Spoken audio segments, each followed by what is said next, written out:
Baruch haba b'Shem Yahuwah. This is Revealing the Word. Today we are going to take a journey together and discover the hidden word of Yahuwah. So put on your broad-brimmed hats and get ready to excavate the word with us, because we Shema Elohim with you. Shalom. This is your host, Jessica Arianis of HaKo Kalam Ministries, and my special co-host, Eric Bissell. In this episode of Revealing the Word, we are going to discuss the word Shema as well as the word Shamir. So this word Shema is the first concept that humans, Adam and Hava, were ever given. This word Shema literally simply is translated here. It's a very famous word. It's perhaps the most famous word in all of Scripture, in that the Jews, basically of today, have this saying, which they from what I understand, they say once a day, 3 or 5 times a day, or this is the phrase they want on their lips as they're dying. Shema Israel, Yahweh Eloheinu, Yahweh Echad. It's from Deuteronomy 6, I believe. Anyway, it's translated, "Hear, O Israel, the Lord our God, the Lord is one." But it's actually saying Shema, which isn't exactly here. It includes here, but it's more than here. And then it says Yahweh Eloheinu, Yahweh Echad. And my take on it, that cannot be translated, "The Lord our God is one Lord." I disagree with that translation, but I'm mentioning it just because that's what people will probably hear. Normally, that's written as Hashem or Adonai or the Lord, one God. This word Echad, we'll discuss that later. Does it mean a singularity of one, or does that mean that everything he says is the same thing? Two different matters. We can discuss that later. But this word Shema, another time I've heard this translated as listen, listen, Israel. And so you could say, well, if you say the word Shema, does it mean, okay, hear or listen, take heed, pay attention now? There's more to it than that. But the other reason why it's so famous, even though that the Jews give it such a highest regard, is perhaps the most important verse in the Bible. Perhaps Yeshua, when he was asked, what's the most important commandment? This is the verse that he quotes. He says, Shema Israel, Yahweh Eloheinu, Yahweh Echad. And the second he said was like to it, that you shall love your neighbor as yourself. So the fact that Yeshua reiterated this verse of Shema means that this action of Shema is perhaps the most noteworthy primary commandment we were given. And then this other word similar to it, shomer, Adam and Chava, I'll explain that in a minute. They were told to shomer the garden. The word shomer is spelled shin mem resh, and it means watch, keep, guard, look well to, observe, protect, or even filter or remove the dregs, like if you were removing sediment out of something. The word Shema is shin mem ayin. The commonality between shin mem resh and shin mem ayin is the word spelled shin mem, which is the word for name, which I believe we discussed in another show. It means name, fame, renown, reputation. And then there's the letter ayin in one word and the letter resh. Well, the letter ayin literally is an eye, an eyeball, and it means to comprehend, consider, look well to, balance exactly, pay close attention, whereas the letter resh is a head, and it means something of great significance or to be exalted, honored. It's also the pinnacle, it's also the foundation. If you look at the meaning of the word resh, aleph, shin, rosh.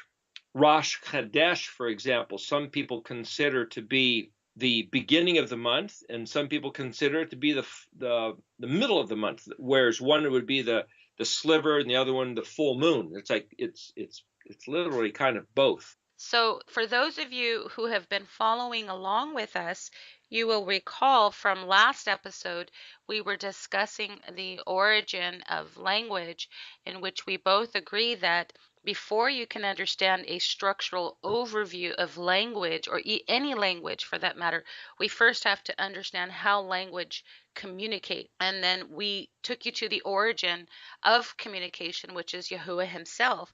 And we showed you how in Genesis, as Yahuwah was creating the Tolda, or the genesis of things, or the genealogy of creation, where in fact it was created through the Amar, or through his speaking, his communication. So then we want to also understand, if Yahuwah communicates, then how exactly do we receive the information? And then what do we do with that information? How is it then conveyed in our life? I believe this is quintessential to our faith, because Yeshua himself is the Word revealed. He's the Word made flesh. So the Word was somehow conveyed through a vessel, or through a entity, which in this case would be the species of man. The word was communicated, and then that word was expressed perfectly, without any error, devoid of nothing, and it was communicated perfectly through the man Yahushua, and the word was made flesh, or the word was revealed. So we too want to understand, how does Yahuwah communicate, and then how do we receive that information and then have it expressed or conveyed in our lives by faith. So that's why Eric brought up that word Shema. And as he did, I do want to interject here and say that the word Shema specifically means hear and obey, which is the most common description of this word. However, as Eric is showing you, it can mean a few more things and have more weight attached to it. Where in fact, I want to show you that Eric said, Yahushua claimed that the most important commandment was to hear, O Israel, Yahuwah, your Elohim Echad, right? Yeah. And if that's the case, then he said, and there's another one that's very similar. It's very much like it, and it is to love Elohim, obviously, as a priority, and then to love your neighbor with the same priority. Now, that shows me right there that to hear and obey is an expression of love. It's an expression of devotion. It's an expression of fidelity. And if you really understand this word Shema, even in the Strongs, it's 8088, and it's what the prophets would do.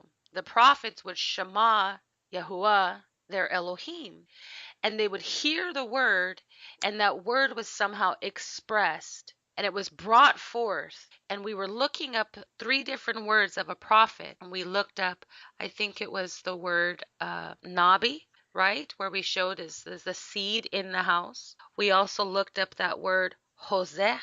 How is it spelled? Chet zayin hey. Chet Zayin Hey would be chazah, Yes. which would be where we would get in English probably the word hazy, Hazy, because the het is the eighth letter, like our letter H, and then the Zion is actually the seventh letter, but it's where we get our Z sound. And then the hey at the end would be a ha. So chazah, whereas where we would get hazy, hazed, Hazah. Well, which is that we see something kind of blurry. So whether it's blurry or it's something hard to see, because it's kind of hazy, but the Navi, the prophet, is the one who can see through the haze to see clearly and give this message, you might say, that other people can't see. That's the prophet's job description. right. And again, that word nabi, which is actually, it defines the position of one who is a mouthpiece. A nabi wouldn't completely understand what they are receiving, what information is coming through, but they become a spokesperson or a mouthpiece, and they are subjugated to the message or the messenger, or the one that is giving the message. So they would simply take that information and convey it. They may not understand everything that is working together, however, where in fact a Haze and a Roe, which are the two different offices of a prophet we spoke of last week, a Haze and a Roe would actually have visions. So they wouldn't necessarily hear the word as much as they would see the word, and they would get visionary perspectives or aspects of the experience. So if Yahuwah was relaying information to them, then they would receive a vision, and their perspective would be the aspect. Go ahead. But again, as we discussed the other day, this notion of in some of the minor prophets, the books in the Tanakh, it starts off saying the word of Elohim came to, or the word of Yahweh came to. It's like, well, did they actually get a vision where you saw physical objects with your physical eye, or is it your mind's eye, or is it a conceptual seeing? Right. So, for example, there was this one day where I was just had the hunch to look at the alphabet. I didn't even know why or what that meant. It was just kind of had this hunch to look at the alphabet. And I was busy for it took me 6 months before I had a few moments. I thought, oh, I'm going to sit down and look at the alphabet. I didn't know why, but I was just going to look at the alphabet. And I sat there to look at it. And all of a sudden I saw this message in the arrangement of the letters of the alphabet. And it was so obvious. I thought, well, everybody knows this. I didn't know it, but I thought everybody who knows anything about Hebrew must know this because it was so blatantly clear. Now, I didn't see a vision of objects or people moving or angels or whatever. Different people get different kind of visions. I didn't see anything like that, but it was this conceptual understanding that was just clearly right there. Is that the kind of vision that somebody could have? Right. Is that where you can see clearly, though you're not seeing physical objects like that you could take a photograph with a video camera. Kind of like in Genesis 15:1, where Abram says again that the word of Yahuwah came to Abram in a vision saying. So right there, I think that's key. That is exactly what the vision comes to do. The word comes to speak or to communicate or to convey, almost like a transponder? Is that the right word? Sure. So transponder, interestingly enough, the word ponder means to consider and think. Right. The word for goy, gimel vav yod, meaning non-Jew, basically, if you look that up, it just means nation or people. But if you look up the word Haggah, hey gimel hey, it means to navigate. It's a rudder, helm, steering wheel, that which causes to steer, but it also means to ponder, meditate, pronounce, to consider the spelling of words. So this whole idea of like the book of James in the New Testament, where it says your tongue is like this small member, like the rudder on a ship, which steers this great big ship with this little tiny rudder. So is your tongue. So is pondering spelling of words for steering and navigating. The whole thing is moved by this little tiny rudder. It's the same word, Haggah. So I personally regard the word goy, gimel vav yod, because the suffix ending of a hey or a vav yod does the same thing. The root of it is the gimel. So the same way that the gimel is that which goes this way and that way, or like a boomerang goes back and forth, or like the camel. So it's the rudder that turns this way and that way, which steers the whole thing. So the way you ponder words steers your entire life. That's beautiful. And that makes me think of Psalms 45:1, where there is a maschil of the sons of Korah, and it's a song of love, and it starts off by saying, my heart overflows with a good theme. I address my verses to the melachim, or to the king. My tongue is the pen of a ready writer. I love that, how he says that his tongue is the pen of a ready writer. Well, I looked up that word transponder, and I must say that this is exactly the word that I would like to use in order to express the form of Yahushua and his sole purpose of coming to communicate to his people. According to Wikipedia, a transponder gathers signals over a range of uplink frequencies and retransmits them on a different set of downlink frequencies to receivers on Earth, often without changing the content of the received signal or signals. Well, that seems to be exactly what the Word in the flesh came to do. That's right. Yeshua is the great transponder. Yes, he is. He came to convey frequencies or information that could not otherwise be transmitted. And to those who were here on earth, this is what a transponder does.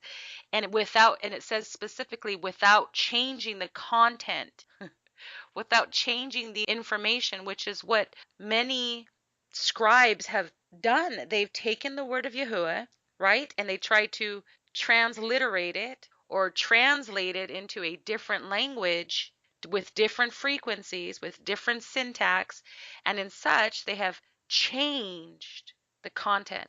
So we want to know, what is the pure form of communication? Because we believe that language is extremely important in our relationship with the Creator, because He, Amar, He speaks and He reciprocates by hearing as well.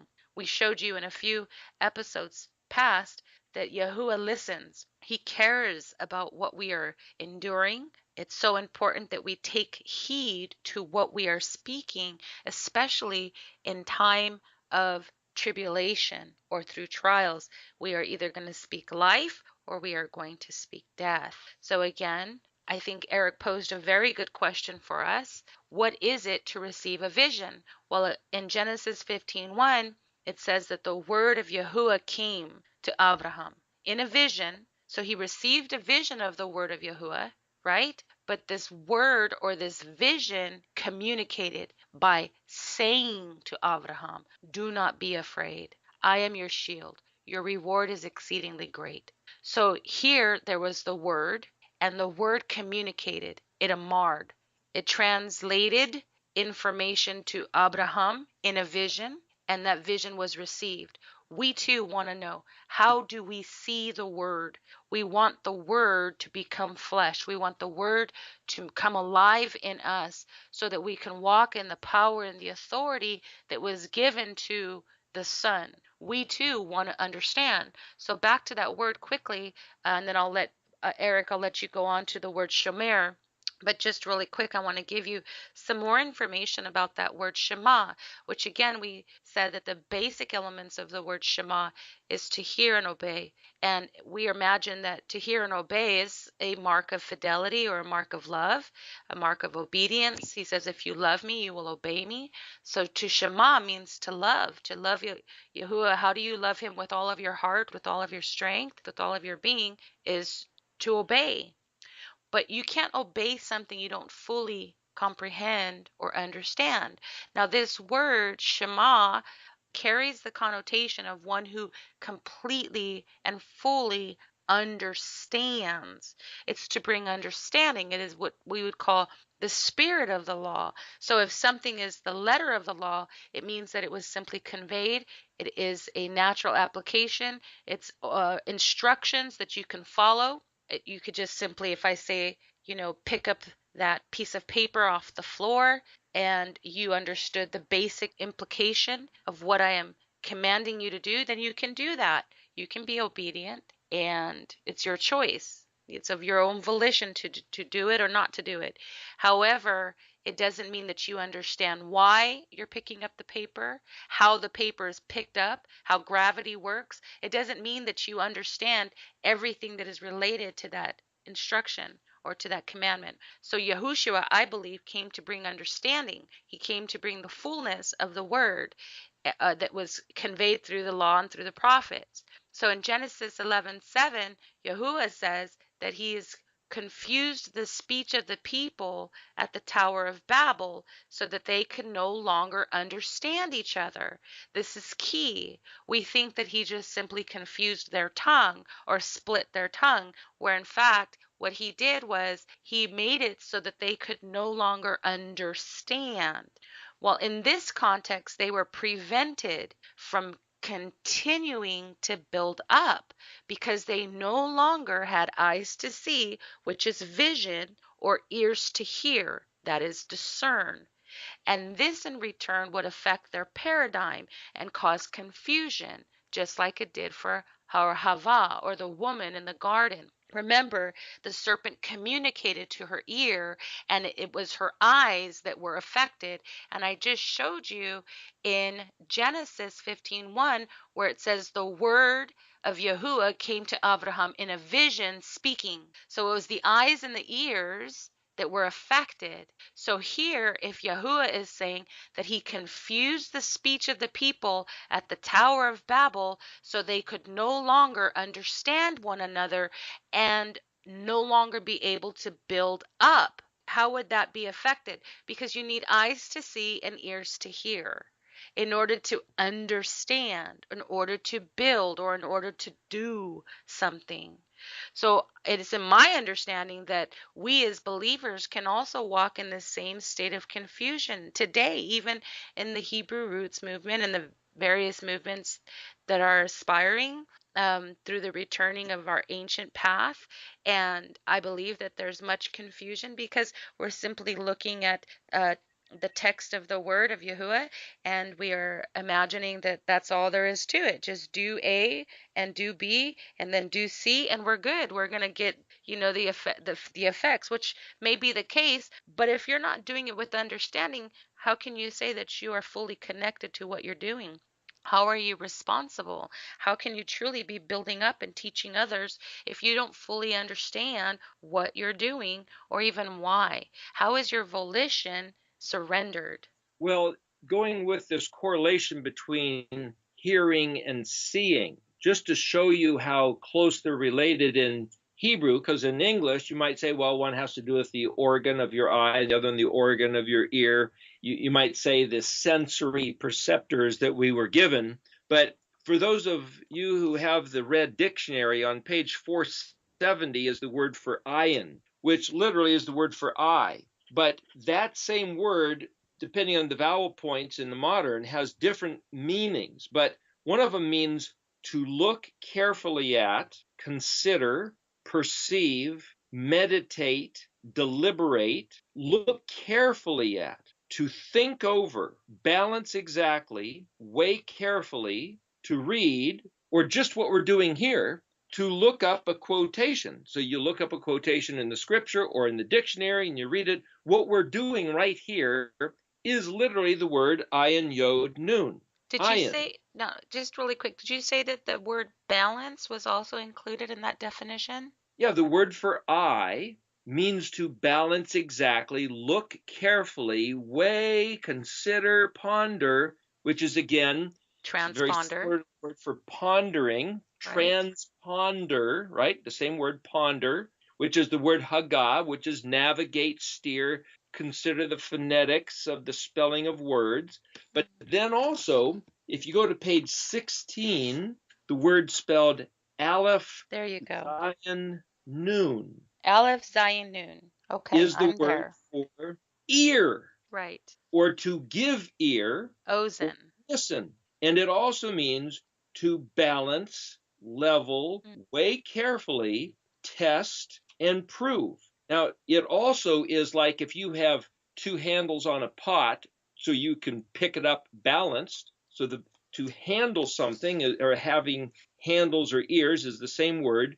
And also, if you have a tool belt, like you're a policeman or if you're a contractor and you've got your various tools, that tool belt with weapons or implements is also the same word, Aleph, Zion, Nun. So to wear something which is balanced on your belt is the same concept. Well, aren't we to wear the belt of truth? That's Aren't, right. aren't So we what, to? Okay. to be gird with the Right. belt of truth. To gird, if you look on page 16, Aleph Zion Rash means to be gird or encompassed, which is something that you wear like a belt. A So girdle. to have a belt with implements is Aleph Zion Nun, but to be gird is Aleph Zion Resh.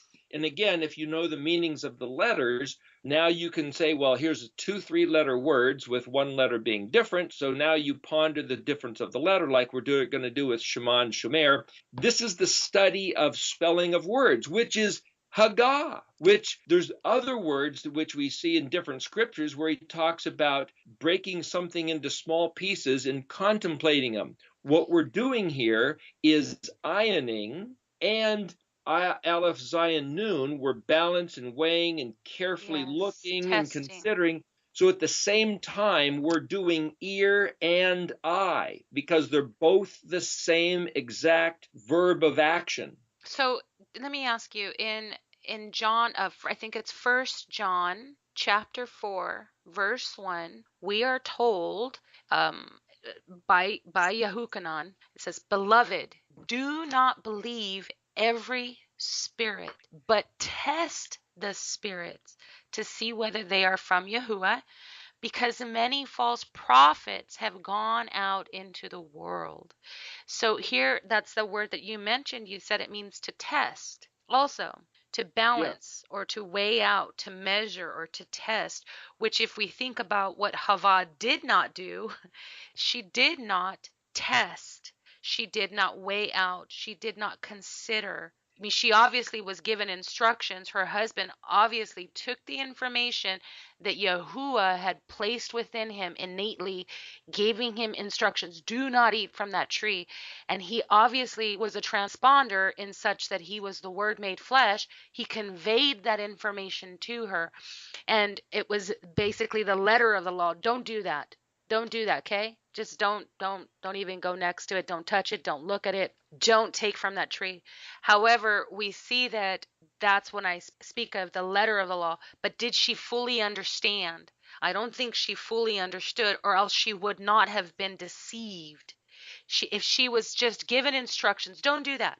Well, that rests on your volition. That says you have the right to choose.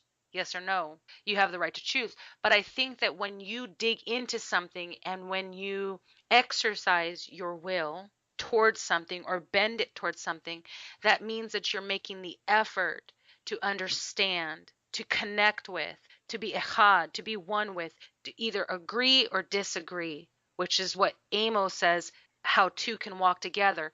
They become echad, or they walk in echad because they agree. So she did not understand completely, because she says, well, I was told that we can't even touch, we can't reach out for it, we can't even look at it, don't touch it, don't nothing. And so obviously she didn't fully understand, but it seems that she did not test the spirit. She did not test the information that was coming. She didn't balance it out. She didn't weigh it with her eyes or her ears, which again is that word Shema, which means to discern or to rightly divide. It's in Genesis 3:6 that we're speaking of when the woman saw. That's the word ra'ah, which is from that word ro'i.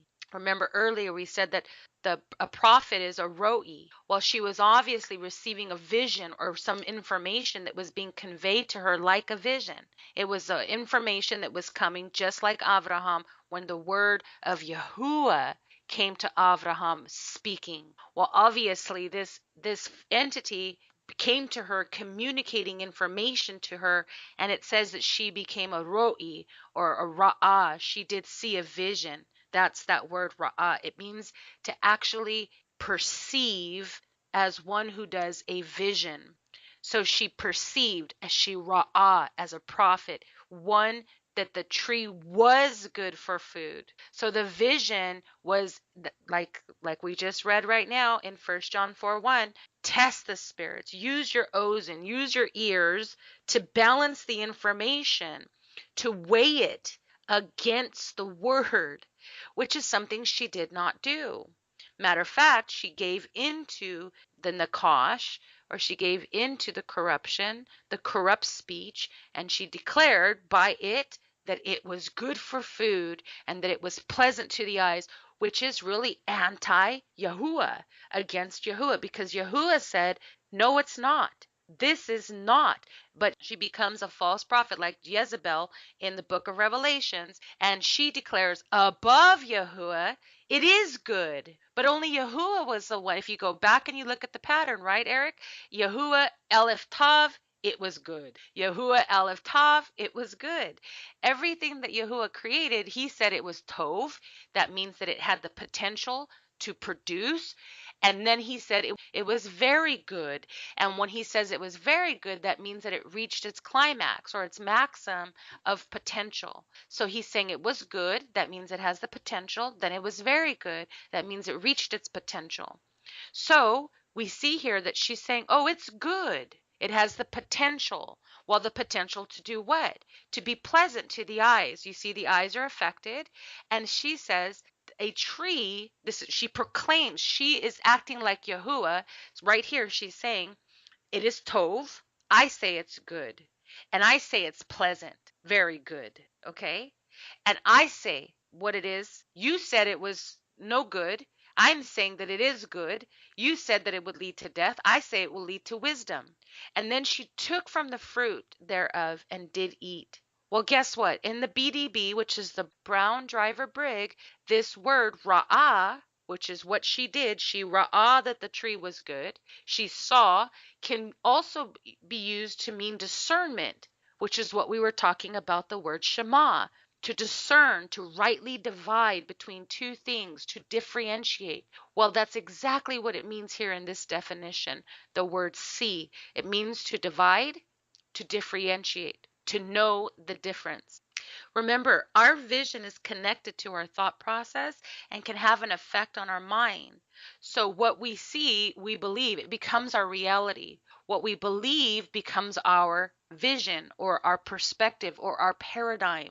So if we have the word in us, rooted in us, and it's becoming flesh, I tell you that the word is life. The word is like a seed that has the pattern to produce after its own kind, while Yahushua claims to be the word in the flesh. He says that the word of Yahuwah is the seed and the seed is the word. So if we have the word residing within us, taking root, being nourished, then the fruition will be to produce after its own kind, which is the righteousness of Yeshua, the Zadik Zerah, the righteous seed of Yahuwah.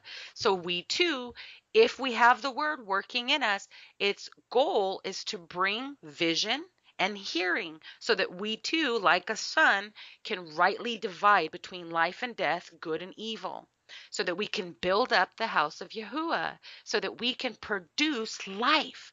If the word is working in us, it should change our paradigm. It should shift the world that we once seen or once ra'ah, we once knew through the eyes of Adam or corruption or deception, which bring us to a place where our eyes are being unveiled and we're no longer deceived by the things of the world, but we are now walking in the light or walking in the truth of his word. You know, this word that you're talking about, to see, again, for those who have the red dictionary, it's on page 600, spelled Resh Aleph Hey. And if we just think that she saw that the tree was good, well, that's, she applied her physical eyeballs onto the tree and said, hey, it has a certain color and a certain shape, and I find it pleasing. Like well, the letter of the law, right? Yeah, but see, this word to see, Resh Aleph Hey, you said also means to discern. Let me read a few other definitions that it has. Okay. To look at, behold, perceive, conceive, understood, considered, observed, regarded, to choose or approve of, to prefer. It also means to appear to be or to be shown something or to be put on exhibition. So now in Exodus, when they were at Mount Sinai, it said they saw the sound of the shofar. So you think, now how do you see the sound? Now some people think, well, maybe the sound of the shofar took on some visual aspect. But if this word simply means to put on exhibition so that it became perceptible, it was allowed to be seen, allowed to be perceived, then there wasn't necessarily a physical, visible attribute as much as they heard the sound, they perceived the sound. The sound of the shofar was put on exhibition. If you go to a museum and see exhibits, it's the same concept. So what I'm trying to do here is to say that the word roa, Resh Aleph Hey, means more than visible seeing. It has to do with comprehending, and was if Yahweh allows himself to be seen, he uses this word here where he allows himself to be perceived, perceptible, puts in some manner that you could look at that and go, oh, there it is. So, for example, when I saw the connection of the letters of the alphabet to actually be a message where each letter was related to each other, I was allowed to see that. I perceived that, but I didn't see something in particular in my mind's eye. I did. Interestingly enough, that exact same word is vulture. Why would the vulture be Resh Aleph Hey? Well, a vulture is a guy who flies up above looking down and he sees with an overview. It's also the word for lungs. So part of the study of Hebrew is to look at this and say, now, why in the world would the word for lungs be the same as to put on exhibition? And the benefit of the etymological dictionary that Ernest Klein made here is that he shows you the Aramaic word, Arabic word, raya, Akkadian, irtu, which has to do with the word for chest. Well, that's your upper torso where your lungs are. So now we have a relationship between the upper part of your body, which is on display, and then it gets into other words you'll notice having to do with, this gets into numerous different aspects. If you look at Resh Aleph Vav Yod, worthy, fit, suitable, that's the same root word. So if you have a picture of, say, King Kong, right, standing up on top of the Empire State Building and pounding his chest, the gorilla, when you pound your chest, you're showing fortitude. Well, that has to do, that's where your lungs are. So this is the way Hebrew works. When something is strong and fit, you pound your chest. Well, your lungs are in there, so it's all the same word. But if you're up on high and, now I can see what's going on, like the helicopter view, which you might say the helicopter would be like the vulture of the natural animals, just kind of hanging up there in the air. But Resh Aleph Yod is the word for mirror. It's also the word for appearance or aspect, or appearance or figure. It's also the word for excrement or dung, that which was inside hidden suddenly is outside and made evident. That all these things are the same root word of Resh Aleph or Resh Aleph Hey. So the only way to really understand Hebrew is to look at all these meanings, try to fit them together in your mind. Then you look at synonymous words like the word Hey Gimel Hey, Haggah, and the word for Aleph Zion Nun, and you sit there and say, why are all these words either using the same letters, the same words, same concepts, or used together in the same passage? And then as we sit here and ponder, as our minds wander in wonder, those are the same English consonants as even the word for wind, which is the word for ruach. And then you could say, okay, how do you test the spirit? The word ruach is also spirit. And say, okay, if you can correlate all these different things together and find the common thread where they are echad, well, does that mean they're all the same one? Or does it mean they're the same voice? So when he goes back and says, Shema Israel, Yahweh Eloheinu, Yahweh Echad, is he saying that there's only one God, or that he is unified, or that the three are one? Or is he saying, listen, every time you hear a message communicated to you from Yahweh, from Yod He Vav He, it's going to be the same message, not contradictory. Yahweh Echad, the same message. The way to test the spirit is that if you get a vision, gee, is this from God? Is this from Yahweh? Is this from the Holy Spirit? Is this from the Ruach HaKodesh? Is this from Jesus? Is this from Yeshua? Is this from some other sort of whoa, what message is he giving you? Any spirit can stick any label on himself, any name tag at a party. Who is this guy? Is the message Echad with Yud He Wah He? On that note, let me say something. I really want to point out the fact that you brought up the theophany that was at Mount Sinai, that theophany of hearing, or what was it, seeing the shofar, to see the shofar. Well, there is a preliminary understanding of the physics associated with the shofar. I don't know if you've heard about it, but it's called the blue shift. It's the light or the harmonic overtone series or sympathetic vibrations associated with the shofar. I don't know if you've heard of these terms, but I do want to say that they have done some studies on the sounds of the shofar, and so to say, if we truly understand what it means that they saw the sounds of the shofar, well, to see is a statement referring to the shofar, obviously, or something that's stated when Yahuwah spoke at the receiving of the Torah at Mount Sinai. Again, it says they saw the sound. So, like you said, that question you asked, how is it possible to see the sounds, right? Well, that word they saw relates to two specific words: wisdom, which is chokhmah, and awe, which is yara. Yara, right? To yara. And so Chokhmah Yara, it means to see with awe or to understand with awe. It means wisdom. And in Proverbs, it means the fear of Yahuwah is the beginning of wisdom, right? Chokhmah, right? And so there was a discussion. I don't know if you know about this, but you can look it up. There was a discussion with the physicist R.A.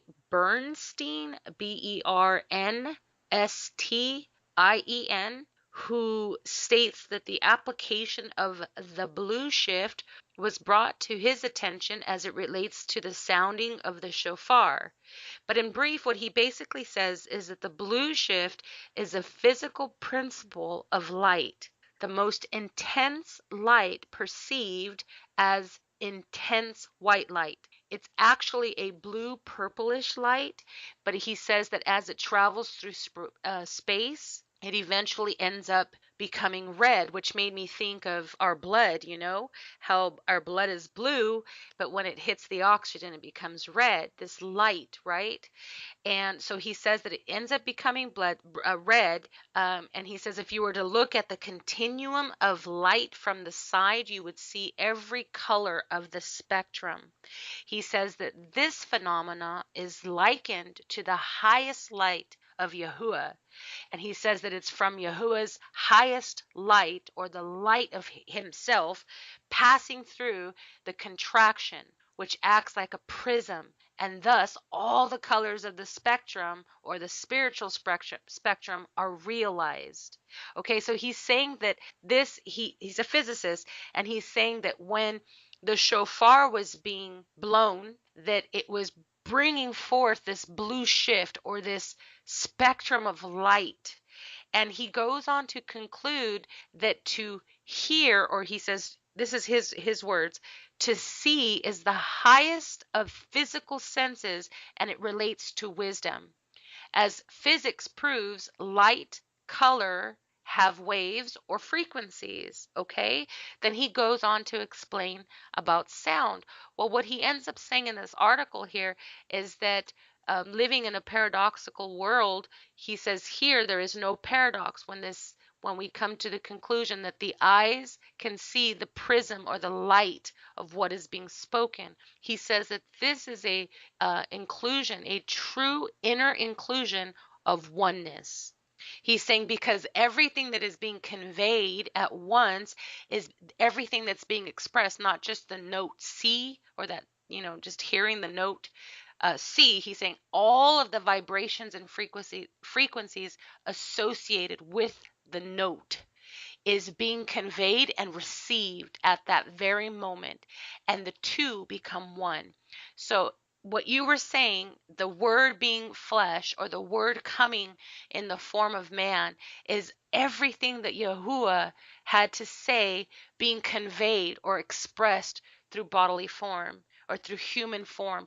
So Yahushua was the light of man. He was the light of Yahuwah being expressed in every form, in every spectrum of pure wisdom and beauty. And I don't think we understand fully that this is the expression of Yahushua. He says that he's the image of the invisible qualities of Yahuwah. He is the image of the invisible one. So when they were seeing the shofar, this physicist believes that it was the frequencies or the dimension of every note being hit, that they were actually connecting to the notes. They were actually connecting to the purest form of the shofar as it was being expressed.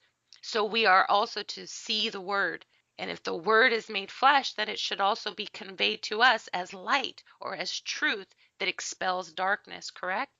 That's right. Another interesting matter that you have touched on here. I heard it said once that matter, physicality, is essentially crystallized light. And when I say crystallized, it means to be put into what we would call the form of solid or matter, right? So you got like solid, liquid, gas, and plasma, and light you'd probably put into the category of plasma.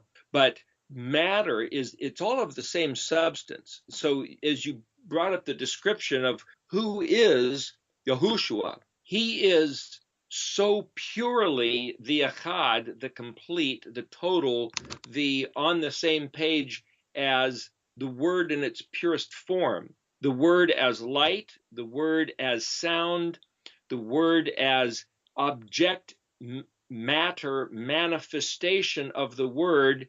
And then if you say, well, human beings were actually the pinnacle of creation, the highest form of creation. If you look through the Genesis 1 account, Yahweh started off with what appears to be tohu vebohu. Then he made light and dark, and he made the waters, and then started separating with land, and then brought forth the plants and the animals, and then formed man's body and breathed into him the breath of life, gave him the spark of consciousness, and then he stopped with what he made. So mankind is at the highest form, but man himself, humanity, is also the frequencies of sound and light and the potential for us to be echad with Yahweh. Remember Yeshua's prayer in the garden. He said that he petitioned that we in him would be echad with the Father the same way he was echad with the Father.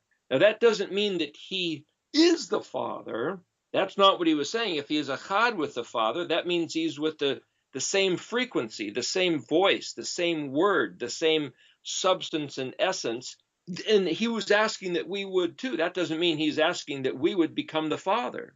There's this gets into a theological area that maybe this isn't the time and place to deal with it. But what I'm trying to bring up is that humanity, humans, you and me, and each one of us, as we contemplate these words, the objective is to, you might say, synchronize the frequency of the word to be echad with that of the heart of the Father, which is Aleph Tav.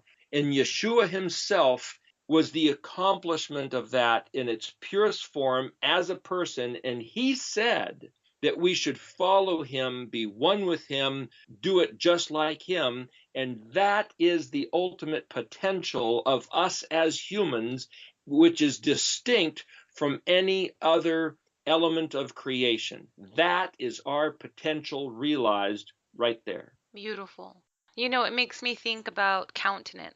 So when the word is being expressed properly in us, when we are taking in the word, we're not just reading the word and saying, oh, okay, in its basic form, we do this and the end result is that, right?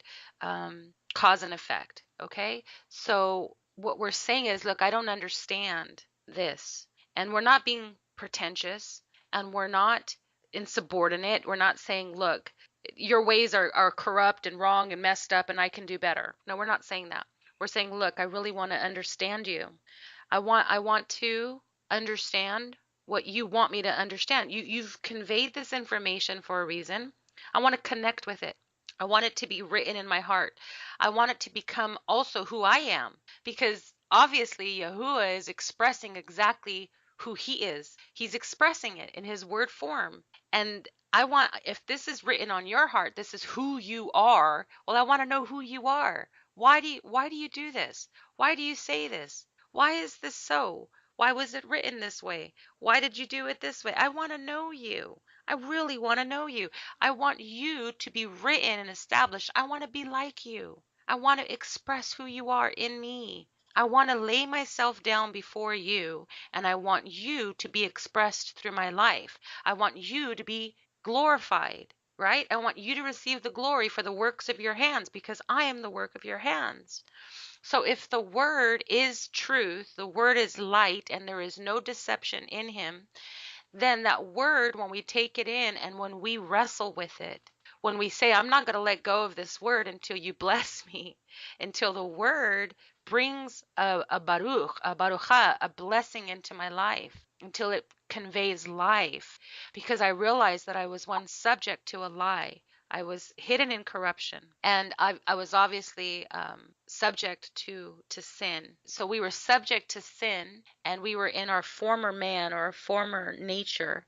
Then this word, as we take it in and we shema and shomer, which is what we'll get into shomer in our next episode. But as we take in the word, we realize that the words of Yahuwah Elohim are wisdom. They are light. They are truth. It is wisdom. And we become yara. We are then full of awe. And this is the respect that he deserves. The awe or the fear of Yahuwah is the beginning of wisdom. So this is that awe, the days of awe, and we take in his word with great admiration, and we say, let your word be made known in me. And it makes me think of Cain, when Cain became wroth with Yahuwah because his offering had not been respected back in Genesis 4:6. And Yahuwah says, why has your countenance fallen? And we know that word countenance basically is the word panim, which means mouth or face, and then fallen, which is the word nephal, okay, which is where we get the word nephilim, okay, Nephilim. And he's saying here, why has your face become Nephilim, or why has your face become Nephal?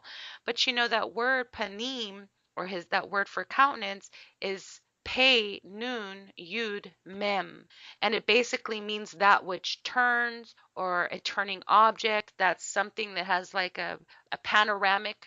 It's the only thing I can think of is panorama. Like a camera that has aspect ratio, and it can turn from the left to the right. And why has your face, that which perceives or has an aspect, why has your aspect fallen? Well, I just wanted to bring this up, and then we'll get into it next week as we look up the word shomer and we understand a little bit more of what it means to have the word expressed in us. Well, just really quick, I'll leave you with this, Eric, and then you can conclude here. There's another word very closely related to panim, except that this is panin with a noon, sofit at the end.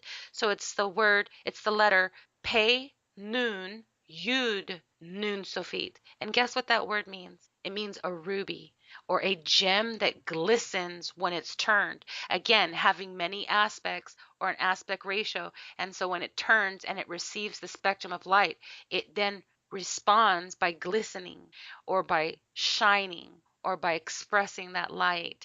And it's a prism of light, which is what we were talking about earlier.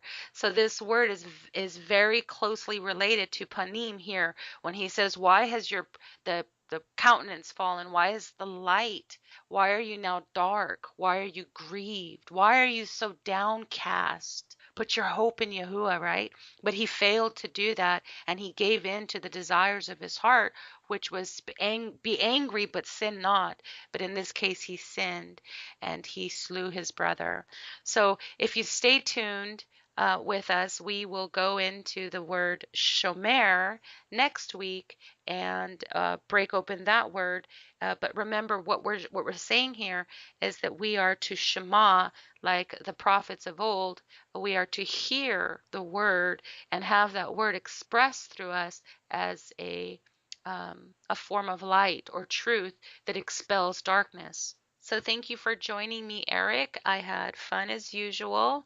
Remember, you can go to HaKol Kala Ministries.org and access these podcasts, you can tune in here at Messianic Lamb Radio, and you can also reach Eric at Paleo Sepher. So my email is paleosfr@gmail.com. SFR would be like Somic Pei Resh, or the English words Sam, Frank, Ralph, SFR. The word Sepher means book, or to cipher, or to connect the dots. The website would be paleosepher.com, but that would be PALEOSEPHER. Paleosepher spelled out. There's a website that has various things on it.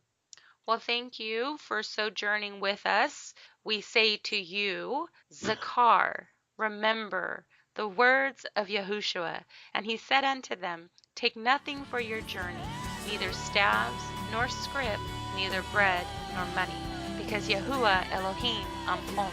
Yivarechecha Yahuwah. Shalom. Shalom.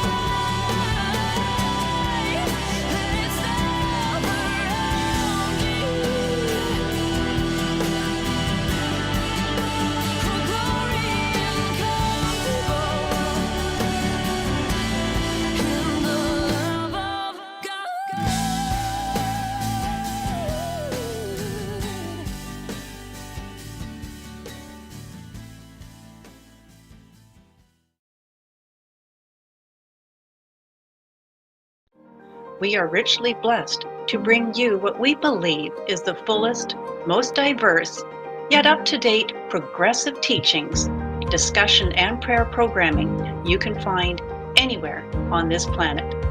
Be sure to take the tour of the MessianicLambRadio.com website. I'm Susan Hoogie, thanking you for joining us on the Messianic Lamb Video Network.